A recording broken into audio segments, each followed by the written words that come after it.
Hello student, कैसे हैं आप लोग। So this is Jiya from Jiya's tech. I am here again with some question. क्या है वही क्वेश्चन आज? एक्सरसाइज 7.6। हमने एक्सरसाइज 7.5 कंप्लीट कर दिया, ठीक है, हमारी तरफ से कंप्लीटेड है। बाकी आप क्वेश्चन लगाइए, RS अग्रवाल से प्रैक्टिस करिए क्वेश्चन को, ठीक है बच्चे। और आज जो हम कर रहे हैं दैट इज एक्सरसाइज 7.6 और उसमें क्या है क्वेश्चन नंबर 1। हमें इसमें करना क्या है, एक जस्ट वर्ड यूज किया दैट इज सॉल्व। वो क्या वर्ड यूज किया? सॉल्व। क्वेश्चंस भाई मैथ्स के क्वेश्चंस यूज होता है सॉल्व करो, फाइंड करो, ऐसे वर्ड्स तो यूज करते हैं, तो ये हो गया सॉल्व, ठीक है। और इसमें मैंने ये 8 to 9 लिखा है। मैंने ये इसलिए लिख दिया ताकि आपको ये समझा सकूँ कि इसमें कितने पार्ट्स है। ए है ना, ये 8 to 9 टोटल n तक क्वेश्चंस है जो हमें अभी कवर करने हैं, ठीक है। तो क्वेश्चंस में आते हैं। क्वेश्चन क्या दे रहे हैं, 2/3 प्लस 1/7। हमें इसमें कुछ नहीं बताया, हमें जस्ट बोला सॉल्व और एक 2 फ्रैक्शन फॉर्म में दे रखा है ना। अब और हमें करना है क्या, इसमें कौन सा साइन है ये? प्लस। मतलब हमें इन दोनों फ्रैक्शन को आपस में क्या करना है? प्लस। अब देखो ढंग से चीज़ों को समझो। अभी हमने लास्ट क्लास में, प्रीवियस क्लास में हमने कुछ क्वेश्चंस ऐसे करे थे जिसमें क्या था भाई, डिनोमिनेटर क्या थे बच्चे? सेम थे, है ना, यही तो था। लेकिन इस क्वेश्चन क्या है, क्या इसमें सेम दिख रहा है डिनोमिनेटर? नहीं ना। अब ऐसे क्वेश्चन जिसमें डिनोमिनेटर सेम भी नहीं है ना, सेम भी नहीं, ये क्या है? अनलाइक फ्रैक्शन है। क्योंकि अनलाइक फ्रैक्शन क्या होता है, डिनोमिनेटर सेम नहीं होता। ये अनलाइक फ्रैक्शन है, ठीक है, ये तो है। उसके बाद हमें क्या करें, करना भी प्लस है ना, प्लस भी करना है। तो फिर हमें ऐसे क्वेश्चन को कैसे डील करना है? ऐसे क्वेश्चंस के लिए हमारा सबसे बड़ा मंत्र है दैट इज एलसीएम। हमें इसमें पूरा रोल किसका है? एलसीएम का, ठीक है। अब किसका एलसीएम निकालना है, कौन से नंबर का एलसीएम निकालना है, ये चीजें जानने की है। देखो बेटा, हमें जो डिनोमिनेटर में ये 3 है ना, ये 7 है। इन दोनों एरिया में ना, डिनोमिनेटर, इसके डिनोमिनेटर में और इसके डिनोमिनेटर, इस फ्रैक्शंस के डिनोमिनेटर में हमें क्या करना है? इक्विवेलेंट बनाना है। मतलब दोनों का डिनोमिनेटर क्या बनाना है? सेम बनाना है। अब सेम बनाने के लिए क्या रूल याद रखना दिमाग में? एलसीएम। ये केस कब अप्लाई करेंगे? जब डिनोमिनेटर अलग अलग हो। हाँ, तो हमें इसको पहले अच्छा खासा क्या करना है बच्चे? हमें इसके लिए अच्छा खासा हमें एलसीएम करना है। किसका? दोनों के डिनोमिनेटर का, ठीक है। तो 3,7, ओके, हो गया। अब हमें निकालना है 3 और 7 का कोई कॉमन फैक्टर है? कोई कॉमन फैक्टर या कॉमन टेबल जिसमें दोनों आते हैं? बिल्कुल भी नहीं। ये दोनों एकदम क्या है, इनडिफरेंट है ना। तो हम क्या करेंगे, इनको इस साइड से खुद से इनको हम कर फैक्टर निकाल देंगे। 3 के टेबल कब आता है? ये 3 1 ठीक है। इसका भी कुछ हुआ है तो 7 एज इट इज लिखना है। अब 7 का निकालो। 7 कितना सा बच्चे? 1। तो हमारा एलसीएम क्या निकला है? 3 × 7। क्योंकि एलसीएम में करते हैं क्या, आउटर वाले पार्ट को आपस में मल्टीप्लाई करते हैं। 21। इतनी बात समझ आ गए। अब मुझे इन दोनों के लिए क्या मिल गया भाई? एलसीएम मिल गया 21, है ना। अब मैंने एक अच्छा सा लाइन लगा दूंगी। देखो यहाँ चीज़ें बहुत बारीकी से समझना चीज़ों को। देखो मैं एक लाइन बना दूंगी, ठीक है, एबव लाइन। फिर इसमें 21, वो जो एलसीएम वाला पार्ट निकला उसको यहाँ लिख देंगे, ठीक है। अब देखो मुझे इस वाले नंबर पे आना है, इस फ्रैक्शन में आना है। इसके इस फ्रैक्शन में आके इसके डिनोमिनेटर में आके देखना है हमें कि 3 के टेबल में 21 कब आता है? बोलो 3 7 है ना। तो 7 यहाँ लिख दो, जितना जाता है उतना लिख दोगे 7 जा मल्टीप्लाई, ये न्यूमैरेटर को एज इट इज जो लिखा वही लिख दोगे। इतनी बात समझ आ गई आपको। उसके बाद क्या करेंगे, कौन सा साइन है? प्लस। तो प्लस यहाँ लिख दोगे, ठीक है। अब यही काम हमें किसके साथ करना है? इस वाले के साथ। तो इसका डिनोमिनेटर में क्या है? 7 है ना। 7 के टेबल में 21 कब आता है? बोलो 7 1 7, 7 2 14, 7 3 21। तो क्या होगा यहाँ पर? 3, ठीक है, मल्टीप्लाई, इसका न्यूमैरेटर जो भी है वो एज इट इज हम लिख देंगे। इतनी बात क्लियर है। अब हमें करना है कि अब तो बच्चों वाला काम है। 7 2 14, ये साइन को लगाते जाएंगे, प्लस 3 1 3 और डिनोमिनेटर में हमारी क्या था बच्चे? 21। इतनी बात समझ आ गई आपको। अब बताओ 14 + 3 कितना होता है? 17 अपॉन 21। ये इसको मोर रिड्यूस फॉर्म में ला सकते हैं। मैं फाइनल आंसर लिखने से वाली एक बात समझा दूं, हमें कोई भी फ्रैक्शन को तब तक सॉल्व करते जाना है जब तक इसका वो रिड्यूस फॉर्म आ नहीं जाता। रिड्यूस और लोएस्ट फॉर्म कटिंग करके। तो आप बताइए इसमें कुछ कटिंग कर सकते हैं? 17 और 21 कोई कॉमन टेबल में आते हैं? बिल्कुल भी नहीं ना। तो ये क्या होगा, यही हमारा फाइनल आंसर हो जाएगा। Is it clear? आपको बात समझ आए? ये वाला काम हमें क्यों करना पड़ा? ये 21 वाला काम क्यों करना पड़ा? क्योंकि हमें ये पता चल चुका था कि इसके डिनोमिनेटर सेम नहीं है। जब दोनों फ्रैक्शन में डिनोमिनेटर सेम नहीं है तब हमें ये एलसीएम वाला काम करना होता है। ठीक है, ये था फर्स्ट स्टेप। अब मैं लिख देती हूँ फर्स्ट स्टेप। ठीक है, ये था भाई हमारा सेकेंड स्टेप। ये था हमारा थर्ड स्टेप। अरे थर्ड स्टेप में ऑलमोस्ट हमारा ये फाइनल आंसर आ गया है। ठीक है, इज इट क्लियर? तो यही काम हमें पूरे क्वेश्चन में देखना, किसमें चेक करते जाना है कि किसके डिनोमिनेटर सेम है। सेम होगा तो कोई दिक्कत था ही नहीं, है ना।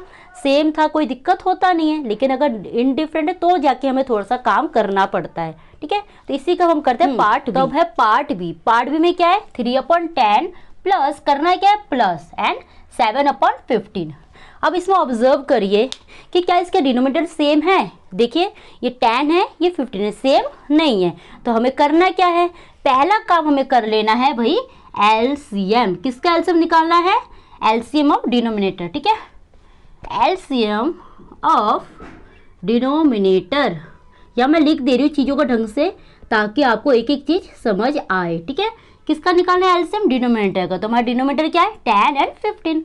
चलो फिर करते हैं। हाँ, तो कोई कॉमन टेबल है जिसमें 10 और 15 आता है? बिल्कुल। कौन? 5 1 ज़ा 5, 5 2 ज़ा 10 और 15 भी तो आता है 5 3 ज़ा 15, राइट। तो हमें यहाँ क्या लिखना है 3। अब 2 एंड 3 का कोई कॉमन फैक्टर है, कोई कॉमन टेबल है? नहीं ना। तो इसको अपने आप में हम कर देंगे। देखो 2 1 ज़ा और 3 एज इट इज लिखते जाएंगे। हमें ये काम तब तक करना जब तक नीचे 1 ना आ जाए। ठीक है बच्चे, फिर क्या करेंगे 3 1 5 मल्टीप्लाई 2 मल्टीप्लाई 3। तो 5 2 ज़ा 10, 5 2 ज़ा 10, 10 3 ज़ा 30। तो हमारा एलसीएम क्या आया 30। ठीक है, अब इसे हमें कहाँ उतारना है? ये हमारा फर्स्ट स्टेप था। फर्स्ट स्टेप मैं लिख के दे रही हूँ आपको, हर एक सॉल्यूशन का तरीका बता रही हूँ ताकि आपको दिक्कत ना हो। अब सेकेंड स्टेप, मुझे क्या करना है, इस एलसीएम को कहाँ लिखना है? इधर लिखना है। तो 30 आ गया है। अब मुझे क्या चेक करना है, इसके डिनोमिनेटर से कंपेयर करना है कि 10 की टेबल में 30 कब आता है? 10 3 ज़ा। तो वही 3 यहाँ लिख देना है आपको, मल्टीप्लाई न्यूमरेटर में जो लिखा उसी को एज इट इज लिख देना है। और ये साइन यहाँ जो हम साइन पुट करते हैं ना, वो ये वाला साइन डिसाइड करता है। तो ये क्या है प्लस है ना, तो यही प्लस है। ठीक है, अब 15 के टेबल में 30 कब आता है? 15 2 ज़ा। तो वही 2 हम यहाँ लिख देंगे, मल्टीप्लाई 7। ठीक है, अब देखो थर्ड स्टेप क्या है बच्चे? Third step 3। अब क्या करेंगे, ये सेम लाइन एबव लाइन कर दोगे, फिर 30 लिख दोगे। ठीक है, इज इट क्लियर? अब देखो 3 3 ज़ा 9 प्लस 2 7 से कितना होता है भाई? बोलो 2 7 ज़ा 14 होता है ना। अब 14 प्लस 9 क्या होता है? यहाँ आपको रफली आप ऐड कर लो, कई बार बच्चे कंफ्यूज हो जाते हैं ना। तो क्या होगा हमारा आंसर बताओ? ये होगा आपका 23 अपॉन कितना 30। क्या कोई कॉमन फैक्टर है, कोई कॉमन टेबल है जिसमें ये दोनों आते हैं? नहीं ना, तो ये कटिंग हो नहीं पाएगा। तो this is our final answer. ठीक है, तो ये था पार्ट बी। मैंने क्या यहाँ फर्स्ट स्टेप लिख दिया, हमें एलसीएम फाइंड आउट करना है क्योंकि इसके डिनोमिनेटर सेम नहीं है। फिर सेकेंड स्टेप में मैंने इस एलसीएम को यहाँ लिख दिया। ये वाला पार्ट है क्या बेसिकली एलसीएम वाला आंसर। फिर हमें चेक करना है कि इस डिनोमिनेटर के टेबल में 10 के टेबल में 30 आता है। कितने जा आता है 3 जा। और ये 3 कहाँ से आया भाई? ये न्यूमरेटर वाला पार्ट को मैंने लिख लिया एज इट इज। क्लियर? और ये प्लस मैंने कहाँ से लिखा है? ये प्लस मैंने जब पूरे क्वेश्चन में जो दो फ्रैक्शंस लिखा होता है उनके बीच जो साइन है वही साइन हमें यहाँ लिखना है। सपोज अगर यहाँ पर माइनस होता तो हमें क्या लिखना होता है? यहाँ पे हमें यहाँ पे माइनस लिखना होता। ठीक है, फिर मैंने क्या करा 15 को चेक करा कि 15 के टेबल में 30 कब आता है? 2 जा। वही 2 मैंने यहाँ लिख दिया और मल्टीप्लाई 7 से। ठीक है, जो न्यूमरेटर में। फिर मैंने आपस में दोनों को मल्टीप्लाई कर दिया, 3 3 ज़ा 9 और ये प्लस वाला साइन यहाँ लिख दिया, 2 7 ज़ा 14 अपॉन 30। और 9 प्लस 14 कितना होता है बताओ जल्दी? 23 अपॉन 30। इसको तब तक हमें देखते जाना है कि अगर ये रिड्यूस हो सके। रिड्यूस लोएस्ट मतलब कि आपस में कोई कटिंग हो पा रहा है कि नहीं ना। तो ये था इसका आंसर। तो इसी का हमारा पार्ट सी है वो भी हम कवर कर लेते हैं।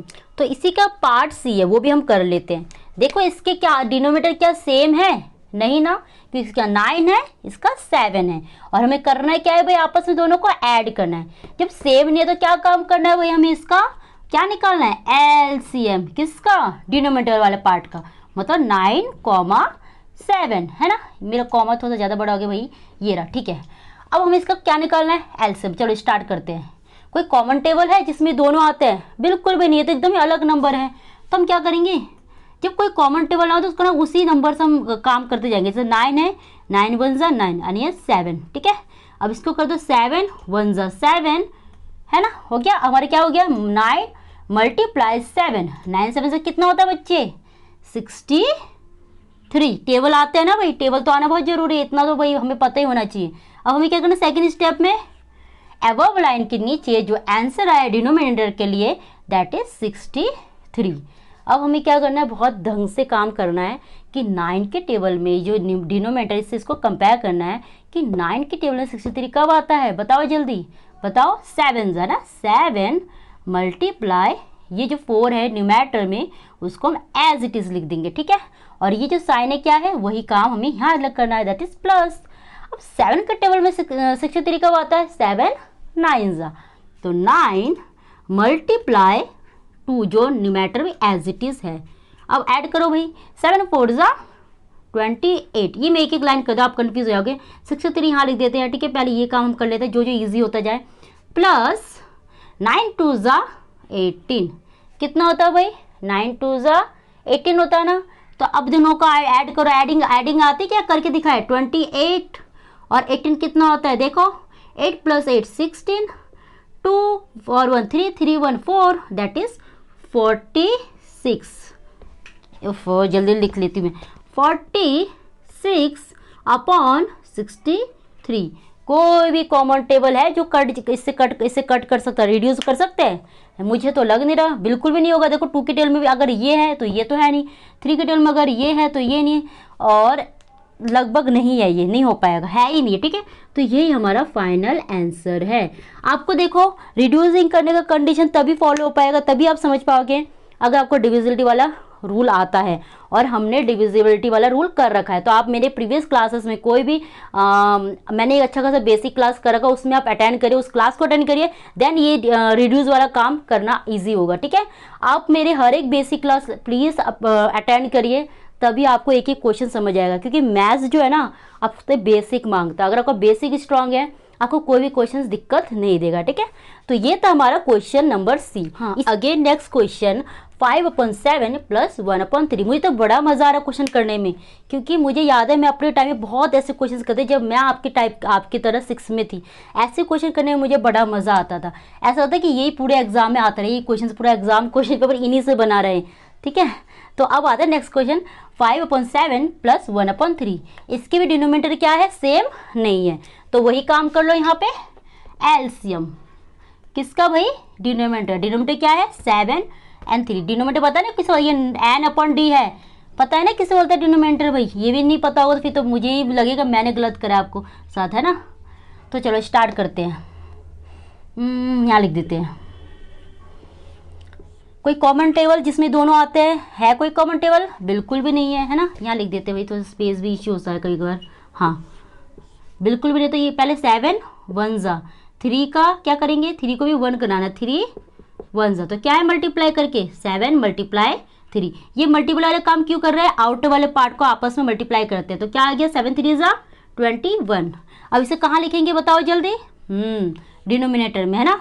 अब हमें क्या करना है, अब हमें चेक करना है इस डिनोमिनेटर नंबर से कि इसके टेबल में ये कब आता है, 7 की टेबल 21 कब आता है, 7 3 जा 3 × 5 प्लस 3 के टेबल कब आता है 21 भाई, 7 जा ना, 3 7 जा मल्टीप्लाई ये 1 एज इट इज लिख देना, ठीक है। 3 5 जा 15 प्लस 7 1 जा 7 अपॉन 21, ठीक है। तो आंसर क्या आएगा, 15 + 7 कितना होता है बताओ जल्दी, 22 अपॉन 21। एडिशन करके दिखाना है भाई, 15 + 7 7 + 5 कितना होता है 12, और ये इज 1, तो 1 + 1 2, वही काम मैंने यहाँ कर दिया। ये क्या रिड्यूस हो पाएगा आगे? नहीं ना, देखो ये आपस से कट हो नहीं सकता, तो यही हमारा फाइनल आंसर है। ठीक है, आ रहा है ना समझ हम क्या कर रहे हैं? लिख के दो क्या फर्स्ट स्टेप? ठीक है, वो लिख देते हैं first step, then second, then third. ये वाला चीज आपको ढंग से समझ आना चाहिए कि ये कहाँ कहाँ से आ रहा है। ठीक है, आप बार बार वीडियो देख लिए, पॉज करके देखिए, तभी आपको समझ आएगा। नेक्स्ट क्वेश्चन है ई 2/5 प्लस 1/6। इसके डिनोमिनेटर 5 है, इसका डिनोमिनेटर 6 है, मतलब आपस में दोनों कोई मेल नहीं है, दोनों आपस में क्या है, अलग अलग है। तो क्या करेंगे, पहले इसको हम इक्वल बनाने के लिए वही एलसीएम फाइंड आउट करेंगे, किसका? डिनोमिनेटर वाले पार्ट का, दैट इज 5, 6।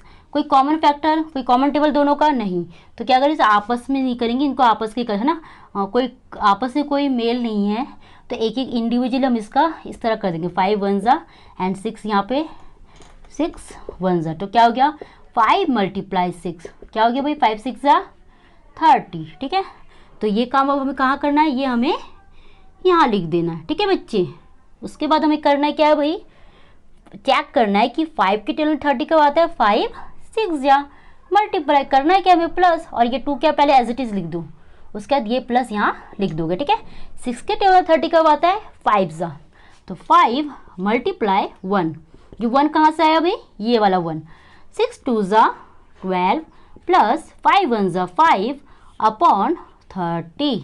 ठीक है, तो 12 + 5 कितना होता है भाई बताओ, 17/30 है ना। तो ये क्या आपस में कोई कॉमन फैक्टर है जिसमें कटिंग हो सकता है, रिड्यूस कर सकते हैं, नहीं ना, तो यही यहाँ तक काम हम कर लेंगे। ठीक है, तो ये था हमारा, तो ये हमने आज करा A to E। मैं इसको पार्ट 1 कर दूं क्योंकि हमारे क्वेश्चंस 8 to 9 काफ़ी क्वेश्चंस और बचे हैं, वो नेक्स्ट पार्ट में मैं ऐड कर दूंगी, पार्ट 1 पार्ट 2 पार्ट 3। ठीक है, सो आज के लिए इतना ही। आई होप आपको वीडियो समझ आए हैं। If you like my video तो प्लीज़ लाइक करें, शेयर करें एंड सब्सक्राइब करें, और हाँ प्लीज़ मेरी वीडियो को आप भी आपके साथ साथ अपने दोस्तों को भी शेयर करें, ताकि आप तो देखे वो भी देखें। ठीक है, कोई क्वेश्चन डाउट है या आपकी पर्सनली कोई क्वेश्चन है जो आप मुझसे ना चाह रहे हैं, तो प्लीज़ कमेंट डाउन करिए। ठीक है, तो आज के लिए इतना ही, and have a great day. Thank you.